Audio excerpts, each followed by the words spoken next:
Welcome to Kenton's videos. Enjoy the video. You start by confirming your remote type and TV model because menu names vary. With the TV powered on and the remote in hand, press Home or Menu to open Settings.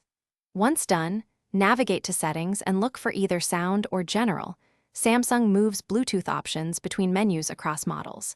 Make sure you can see the full settings list. This first step puts you directly where Bluetooth controls live, so you can change them without guessing. Now you access the Bluetooth device list to control connections. If Bluetooth is under Sound, choose Sound Output and then Bluetooth Speaker List.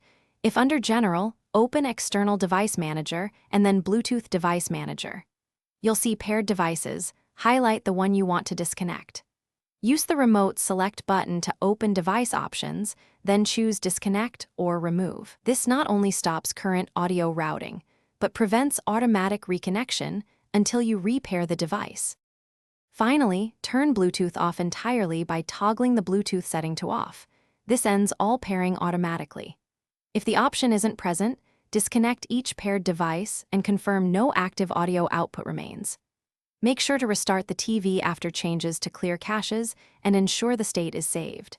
If connections persist, reset the Smart Hub or perform a factory reset only as a last resort, because that removes app.